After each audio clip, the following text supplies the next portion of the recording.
नमस्कार, मी भाऊ तोरसेकर. तुम्ही बघत आहात प्रतिपक्ष.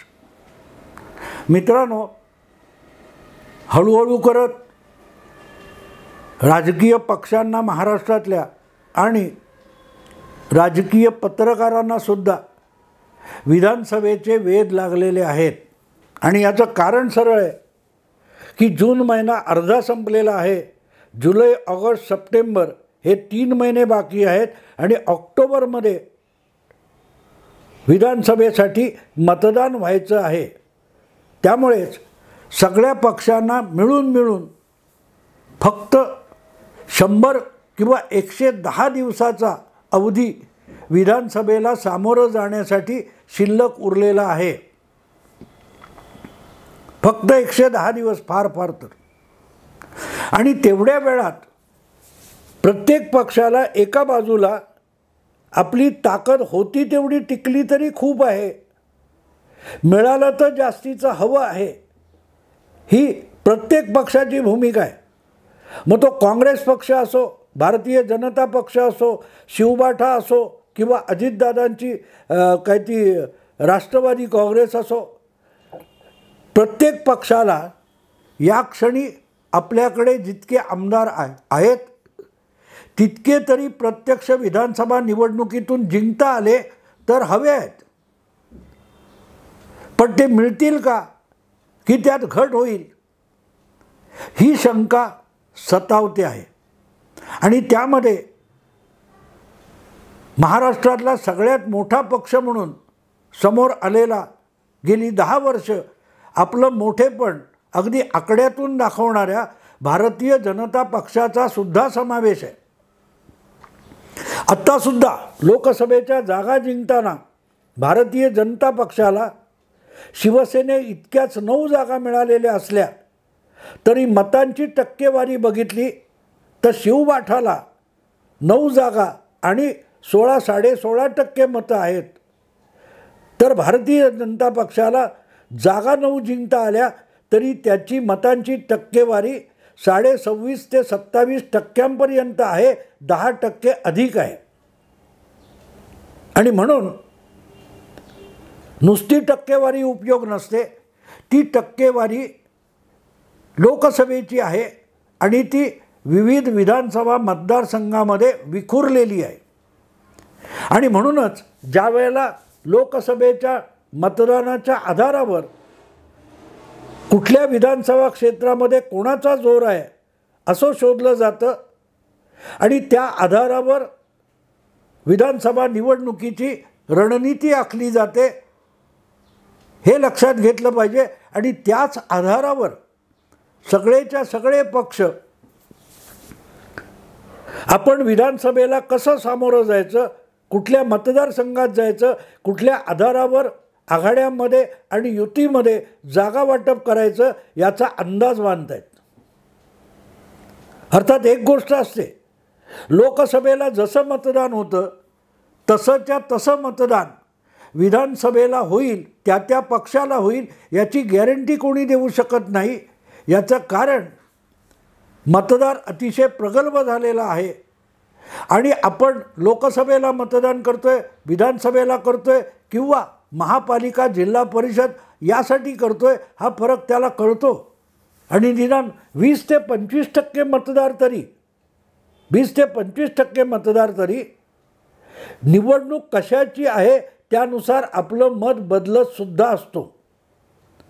त्याला मध्ये 4 महिन्याचा काळ जावा लागत नाही की लोकसभेच्या वेळेला हे होतं, विधानसभेच्या वेळेला इतकी टक्केवारी घटली. नाही मित्रांनो, मतदार किती प्रगल्भ झाला आहे याची साक्ष महाराष्ट्राच्या सामान्य मतदाराने तब्बल 25 वर्षापूर्वी दिलेली आहे. मला आठवतं 1999ची लोकसभेची मध्यावधी निवडणूक व्हायची होती. अवघ्या 1 मताच्या फरकाने अटल बिहारी वाजपेयी यांचं NDA सरकार पराभूत झालं होतं आणि दुसरं सरकार बनू शकत नाही म्हणून 1.25 वर्षाच्या आत मध्यावधी निवडणुका घ्याव्या लागल्या होत्या. आणि त्यामध्ये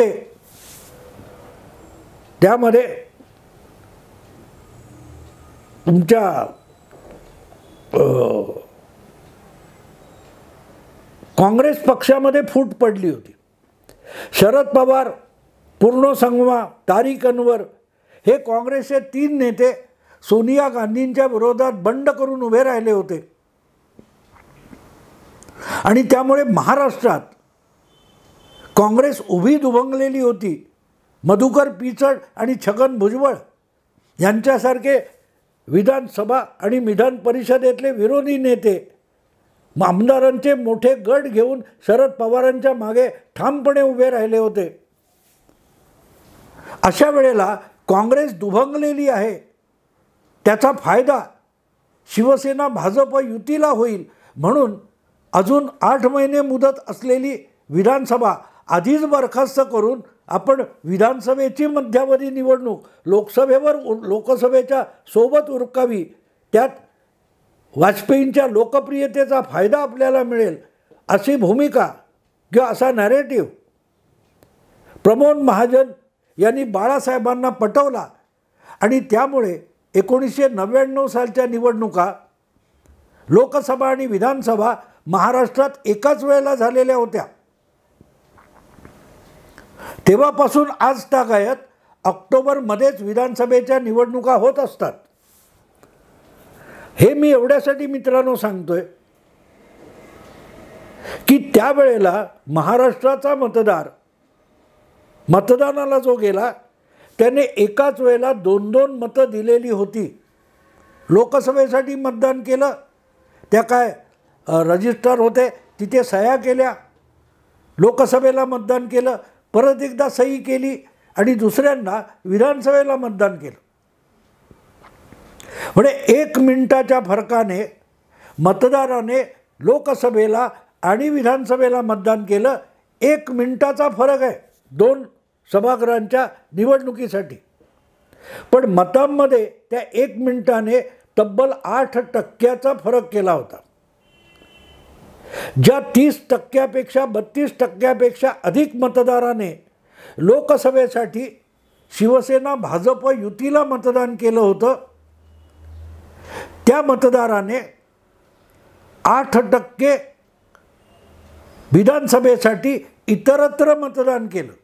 म्हणजे कदाचित ते राष्ट्रवादी काँग्रेसला केलं असेल, कदाचित ते काँग्रेस पक्षाला केलं असेल, कदाचित ते कम्युनिस्ट पक्षाला केलं असेल, कदाचित ते रिपब्लिकन पक्षाला केलं असेल, पण ज्या मतदाराने 1 मिनिटापूर्वी लोकसभेला मतदान भाजपला केलं, शिवसेनेला केलं, त्यांनी 1 मिनिटानंतर 8% मतदाराने आपला पवित्रा बदलला आणि BJP शिवसेना उमेदवाराला मतदान केलं.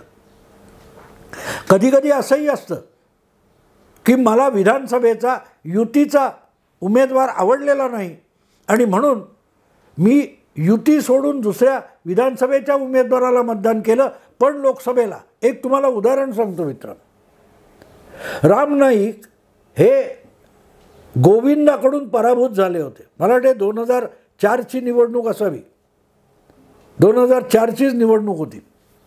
गोविंदा या अभिनेत्याला काँग्रेसने उत्तर मुंबईतून उभं केलं आणि तेव्हा उत्तर मुंबईमध्ये वसई आणि पालघर हे 2 विधानसभा मतदारसंघ येत होते.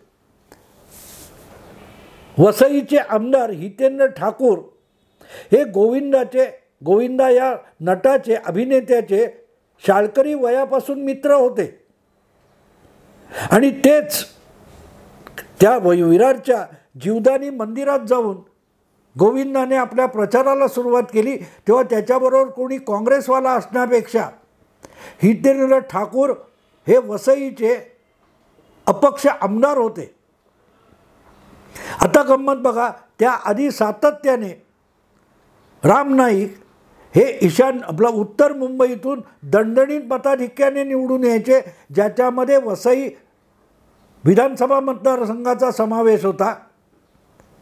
पण त्याच वसईमध्ये जे मताधिक्य राम नाईक यांना मिळायचं लोकसभेला, ते मताधिक्य विधानसभेच्या वेळेला मिळायचं नाही. याचा अर्थ सरळ होता की लोकसभेच्या वेळेला हितेंद्र ठाकूर यांचा जो मतदार आहे तो भाजपच्या राम नाईकांना मत देत होता, पण लोकसभेला जेव्हा हितेंद्र ठाकूर न्यूट्रल न राहता गोविंदाच्या बाजूने उभं राहिला, त्यावेळेला त्यांची जी मतं आयती रामनाईकांना मिळायची ती कटली आणि रामनाईकांचा पराभव झाला होता.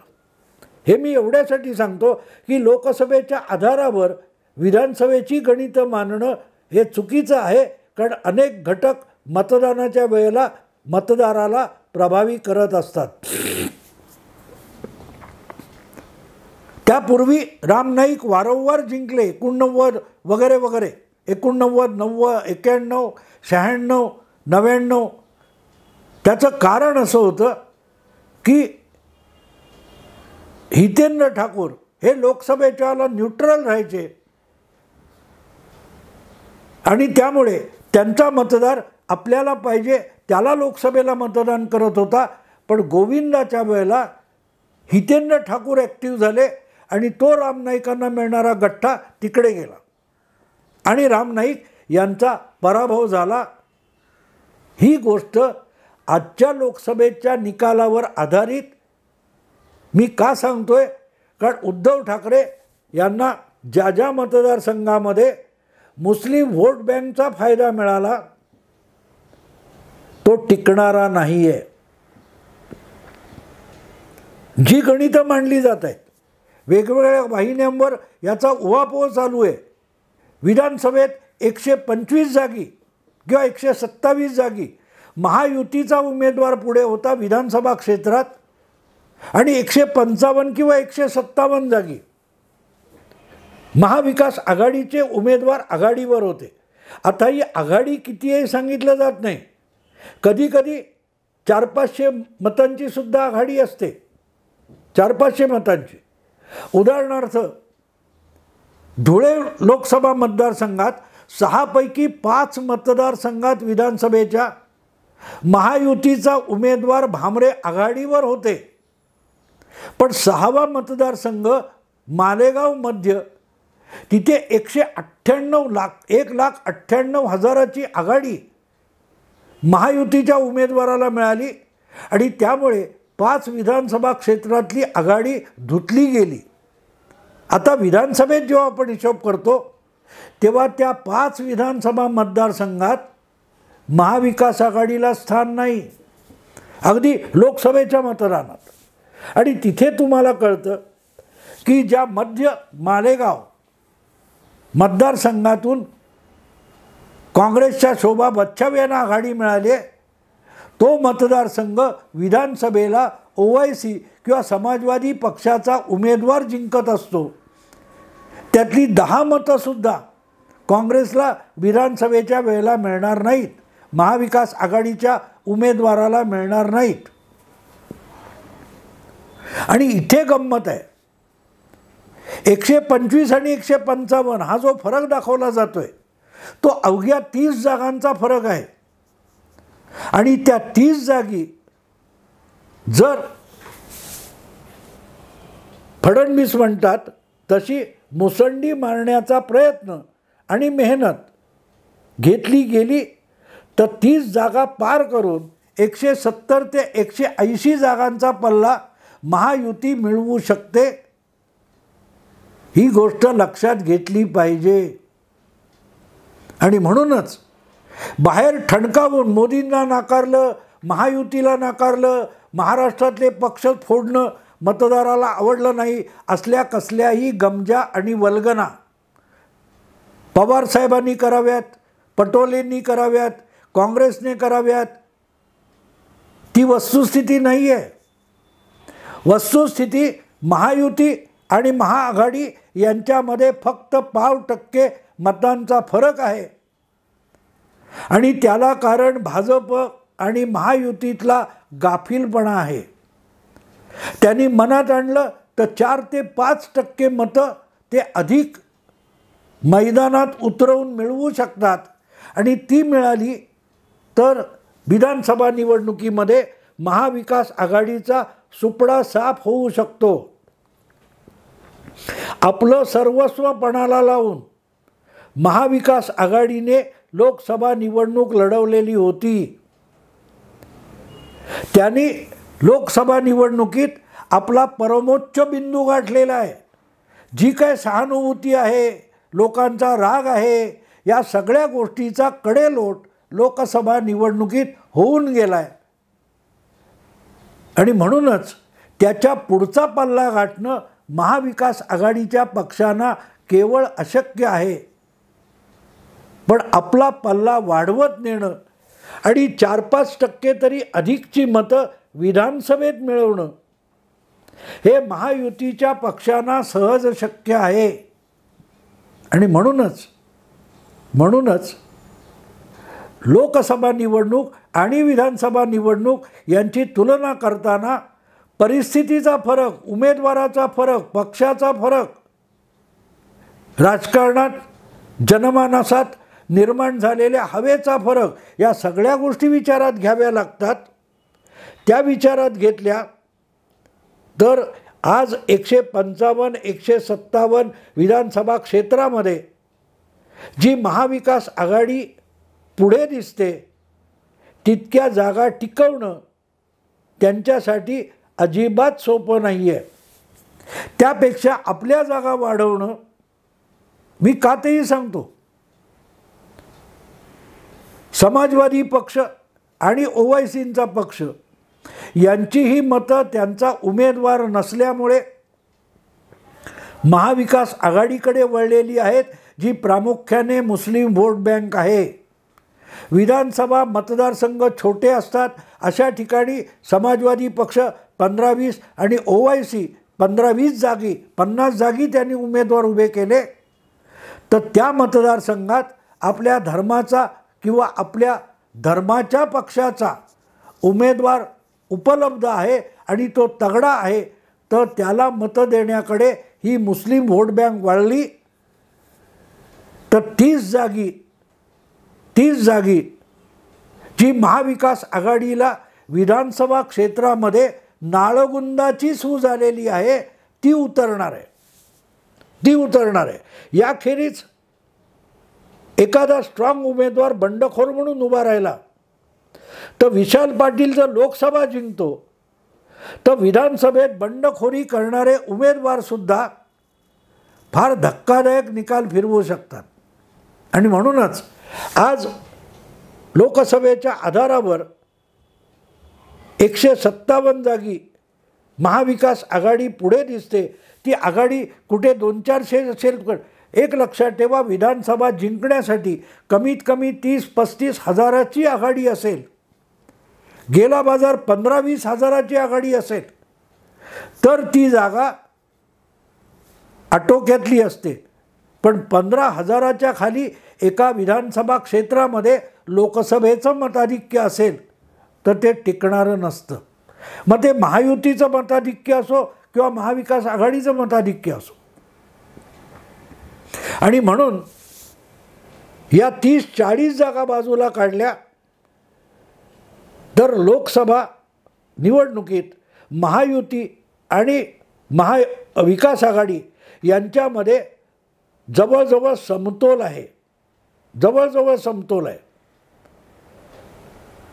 आणि त्यामध्ये तो समतोल गाठण्यासाठी महाविकास आघाडीच्या पक्षांनी आपलं सर्वस्व पणाला लावलेलं होतं, जे सर्वस्व महायुतीच्या पक्षांनी पणाला लावलेलं नव्हतं. आता आपलं टिकवायचं तर महायुतीचे पक्ष जितके हिरिरीने लढणार आहेत, तेवढे महाविकास आघाडीचे पक्ष हिरिरीने लढणार नाही आहेत. आणि म्हणूनच महाविकास आघाडीसाठी जे निकाल आहेत तो धोक्याचा इशारा आहे. आणि लोकसभेचे निकाल हे महायुतीसाठी एक आशेचा किरण आहे. देवेंद्र फडणवीसांनी नेमकं तिकडे बोट दाखवलेलं आहे. आपण 1% मतं वाढवली तरी निकालाची पार उलथापालथ होऊ शकते, असं देवेंद्र फडणवीस म्हणतात. त्याचं कारण म्हणूनच समजून घेतलं पाहिजे. विधानसभा निवडणूक ही लोकसभेच्या आधारावर महायुतीसाठी अवघड आहे असं सांगितलं जातं, तेवढी ती अवघड नाही, याचा हाच मोठा पुरावा आहे. आणि त्याचीच जाणीव असल्यामुळे उद्धव ठाकरे असोत किंवा शरद पवार असोत, त्यांनी लोकसभेच्या मतदानाचा आणि निवडणुकीचा विधानसभा क्षेत्रानुसार अहवाल गोळा करून पाठवा असे आपापल्या कार्यकर्त्यांना आदेश दिलेले आहेत। या दोनही नेत्यांना जाणीव आहे की लोकसभेत मिळालेलं यश टिकवणं विधानसभा निवडणुकीत 4 महिन्यानंतर किती अवघड होणार आहे हे बहुधा शरद पवारांना नक्की कळले, उद्धव ठाकरेंना किती कळले माहीत नाही, आणि नाना पटोलेंना तर अजिबातच कळलेलं नाही। आणि म्हणून आपल्या कार्यकर्त्यांना पाठीराख्यांना धीर देताना देवेंद्र फडणवीसांनी अवघं 1% मत वाढवून सगळी उलथापालथ करू शकतो हा आशावाद दाखवलेला आहे। तो हास्यास्पद नाही आहे, तो वास्तविक आहे। अंमलात आणला